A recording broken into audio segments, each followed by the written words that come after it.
Welcome back. Our guest in this segment is a part of a musical aggregation that has been responsible for giving Caribbean music a gateway to markets and fans. Uncharted.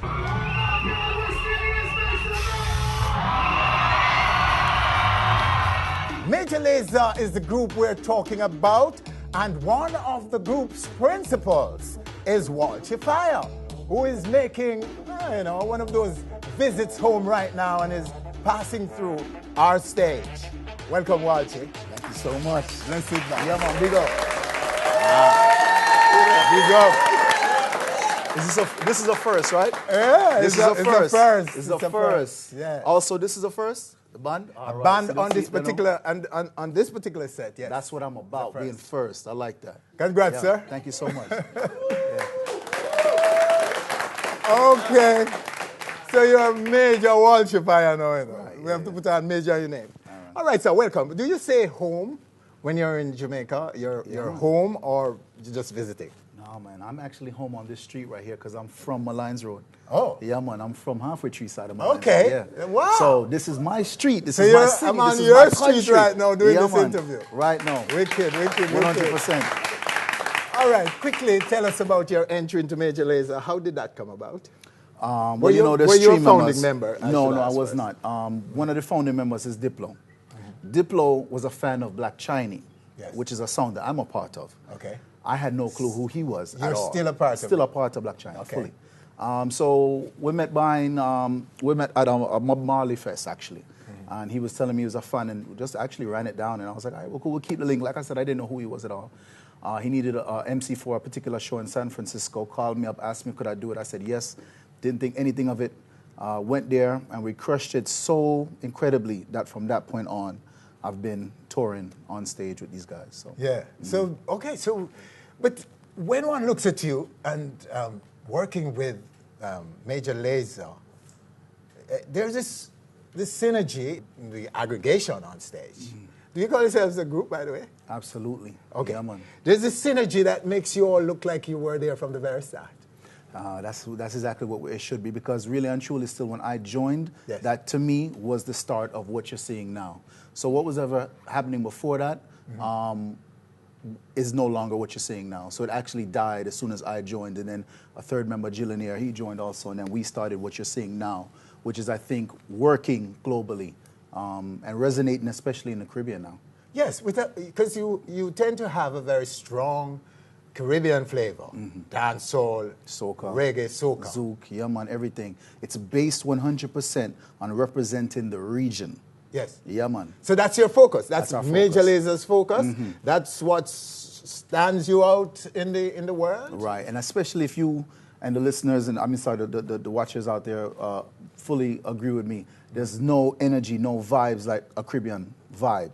Okay. And so now you go to a show, and let's say you have 70,000 people. We did a show in Belgium a week ago, 120,000 people. I know for a fact that if you put any soca, dancehall, or reggae artist on that stage, they would destroy it more than anybody else, you understand? So we have that foundation and that approach to these shows with 120,000 people. And we say, all right, well, we know how to mash up this thing already because we've been going to these shows our whole life. Yes. You know what I'm saying? We've been going to all of the major shows and we've seen these artists perform. And so now you have an artist who will come on before we, and we feel so sorry for the artist that comes on after us, because when we go on there, we bring that raw Caribbean energy mixed with the EDM, which is what will make it translatable to them. Okay. And then it's just an explosion. Yes. Every time. And speaking of explosion, EDM is exploding. Hugely. And it seems to me that you're leading as far as dancehall, soca, and reggae are concerned with EDM. Is that correct? That would be a fair estimate. I mean, you have people like Tiesto, you have people like Skrillex, you have David Guetta, you have people who really are EDM. I wouldn't call us anything. I think that's another thing that we want to focus on is genre blurring. You know, taking on the walls and just say, yo, if it sounds good, let's work with it. So you don't want to be defined as EDM No, it would definitely wouldn't be defined as EDM, because I think that the guys that actually do EDM full-time do a good job at that. Okay. Since we do dancehall and we do soca and we do zouk and we do other Caribbean flavors attached with the EDM style and remixed and, you know, repackaged, I believe that what we would be is something much more wider, if you were to give it a name, something much more global. And so I would say it's a global sound. It's a world sound and not just a EDM or a dancehall or anything. All right, but you're not only producing Caribbean, and you're a producing group or a production company. Correct. And you're producing artists from all over the Caribbean. Correct. But you're also big. You're also a big go-to group or producer for mainstream artists. You know, we've worked on Beyonce's album. Yes. We worked on Rihanna's album.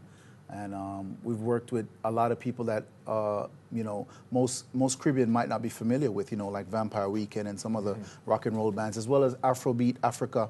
You know, we toured Africa, and I think that that's a strong sound coming from certain parts of Africa, like Kenya, Ghana, and South Africa. And we've worked with those artists, as well as Stromae from France, and some of these artists that don't do English music. So why are they coming to you? Is it because of your Caribbean flavor? Yes. That's specifically Yes. what they're looking for? Yes. Everybody in this world knows reggae, soca, and dancehall are the greatest musics in the world. Therefore, they have no way to find some of these artists. A lot of the times they call us and just say, oh, I need a dancehall artist to jump on this track. And we just met the link for them. We don't even have anything to do with the song. You know, but they know I'm out here. You know, I'm familiar with the artists like Alo, who's here, Ezran, who's here. I've known these guys for 10 years, you know, and they've been an integral part of my career. Okay. And so they hear the song, and they want that. They understand that that's what's going to move a crowd. And right now, nothing is going to be more popular than stuff that moves a crowd. Right now, that's the current mood. And you guys are based on the West Coast? No, I'm based in Miami. Diplo's in California. So, okay, where would you consider your base? We wouldn't have one. California. I wouldn't say one. Actually, if I were to say one, I would say London. And that's Oh. because that's where we do a lot of production. That's also where our #1 fan base is in the world. Because they are a city very similar to the sound that we are trying to push out, which is a globalized city. You have Russians there, you have you know, people from every part of the world there living amongst each other and mingling every single day. And that's exactly what we want. You know, my slogan is to make you know, the world smaller by making the party bigger. Okay.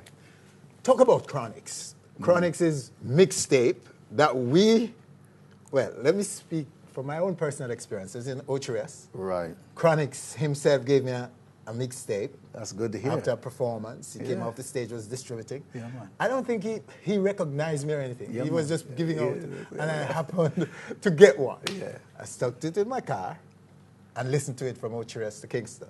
Nice. And Yeah, man. WALSHY and Major LAZER was all over it. Yeah, man. But one thing was certain at the end of the journey was that Chronix was really on his way. Yeah, man. By just listening to that mixtape, this guy I found to be extremely talented. Maybe one of the best talents I've seen in 20 years in Jamaica. And that mixtape, I believe, is what made the difference in pushing Chronix into mainstream. Would you take credit for that? No. I would say he was on his way regardless of that big CD. I agree with you. He was already on his way. I think I captured a good moment. I think I captured a great moment in his career, in music, and put it out at a great time. And so I think that's going to be a classic. It will always be something that people will refer to in his career, as well as mine and Major LAZER's. We will always be linked by that mixed CD. What are people saying about him out there in the mainstream and the people you're mingling with? I think that people are giving him titles that are heavy, very heavy. Heavy titles. Heavy title, like some, you know, Bob Marley kind of heavy weight on his shoulders. So, you know, I just wish him the best. He's a great artist. He's also a good friend. And he's handling it very well. And so we want to see him do the best he can.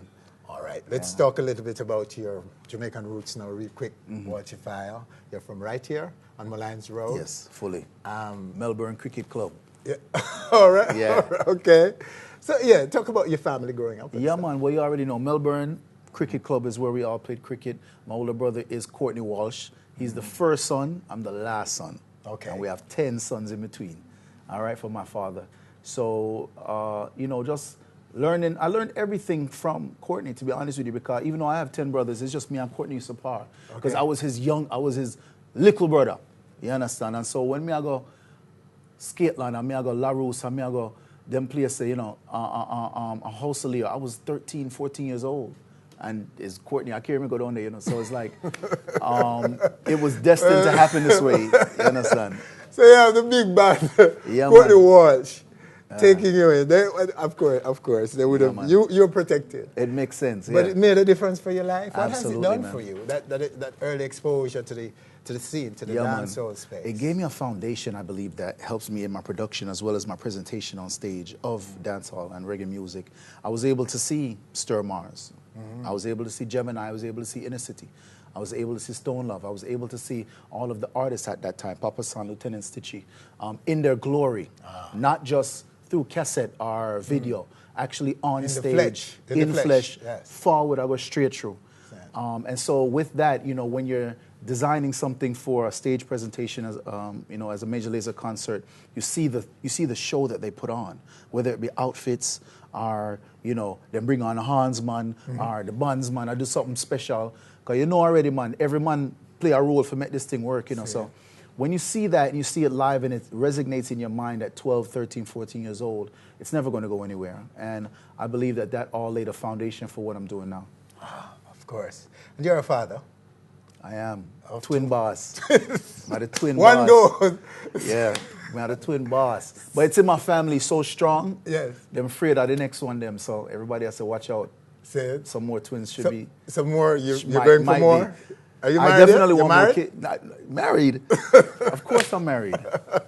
Everybody, sir. everybody have a wife, right? Every man have a wife. Okay. Yeah, every man have a Okay, wife. sir. Yeah. All right. So so you're looking for more.